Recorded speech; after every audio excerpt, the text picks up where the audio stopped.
If you want to stay up to date with all current hip-hop events and releases, make sure to subscribe and become part of this community. Oh, and also, go cop that fresh merch and listen to my new album in the description. Let me finally give you my review and my final thoughts on Kendrick Lamar's new record, Mr. Morale and the Big Steppers. Now, I've taken some time, listened to this a couple of more times. I did drop a first reaction right after the album dropped on May 13th. It's now about 2 weeks later, almost exactly 2 weeks, and I think I have a pretty good understanding of the album. Go listen to it yourself. Everybody has their own interpretation of it. I just wanted to give my thoughts on this, how I think this ranks, into his discography, and where I see this album at in terms of where it is placed, in first of all, personally for Kendrick, but also socially, for example. So let's jump straight into this.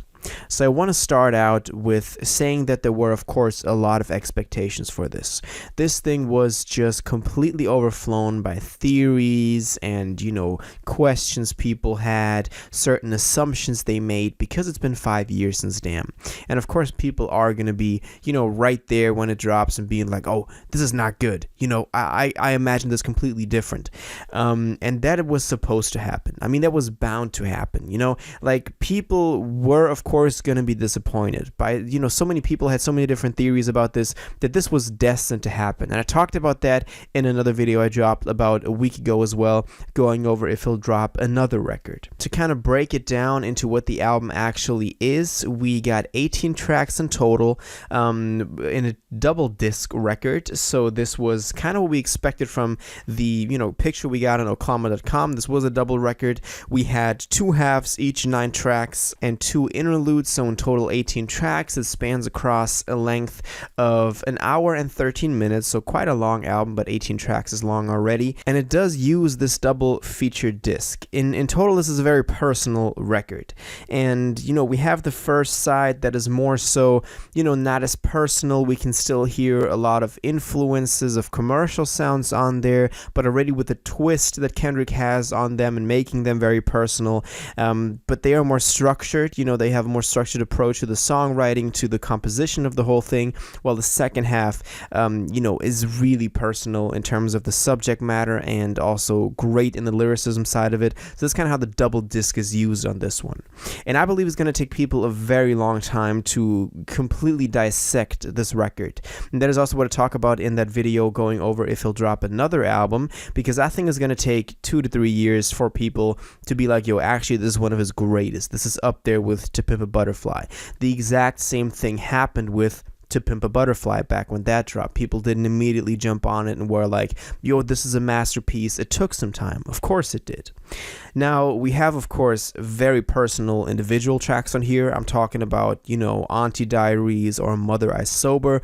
You gotta listen to him to get a feel for him. Very personal, very, goosebump-inducing tracks. We learn a lot about Kendrick on this record that we didn't know before. Basically the whole theme of this is that Kendrick is showing us that he's just another person. We get a whole completely different side from him. He's telling us that he's not perfect. He talks about, for example, his sex addiction. He talks a lot, about personal family matters as well, troubles he's gone through with his wife. And the whole concept of it is that, even though he's the star, he's just as human as we are. And a lot of people still have not understood this.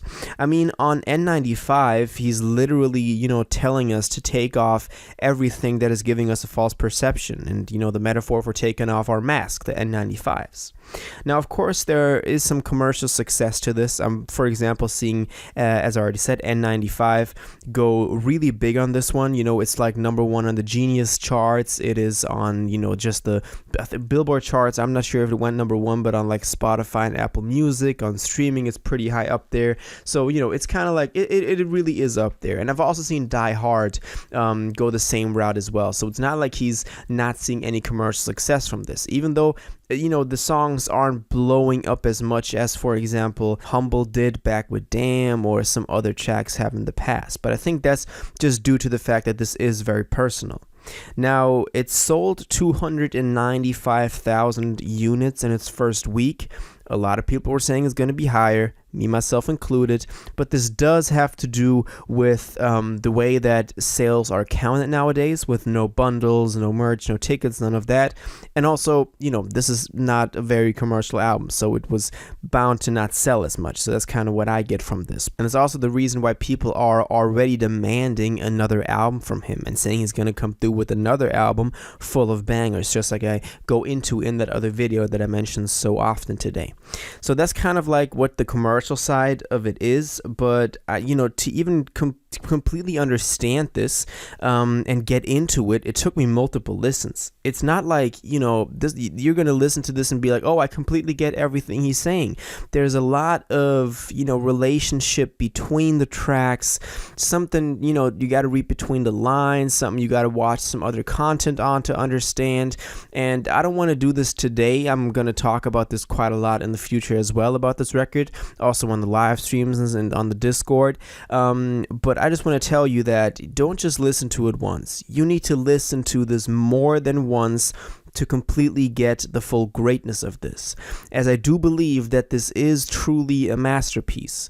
This thing is really up there as Kendrick's one of his best records. I don't want to say his best yet, because To Pimp a Butterfly is really up there, and I just have such a personal connection to Good Kid, Mad City. I think the storytelling he's showcased on there is amazing and unparalleled to this day. And also, it was the first Kendrick record that I listened to, so I still remember like sitting there listening to it, being completely blown away by what Kendrick was doing on there. So that's kind of why like those two albums still have a spot up there for me.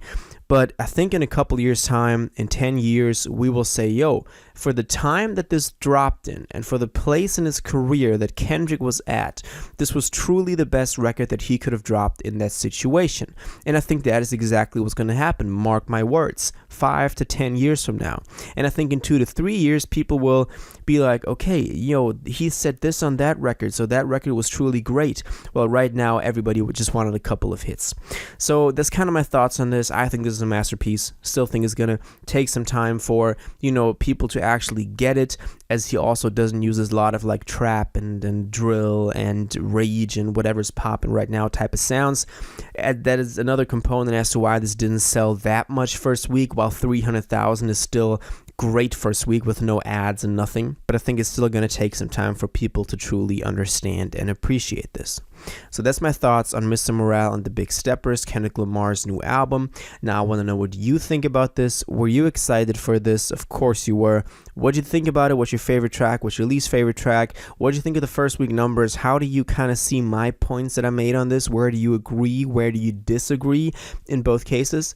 Please let me know in the comments down below. If you watched this video to the end and liked it, and you want to stay up to date with all current hip-hop events and releases, make sure to subscribe, turn on notifications, hit that like button, and go follow my social media, and most importantly, join my Discord in the description. Until the next one, you'll have an incredible day, and you'll take care.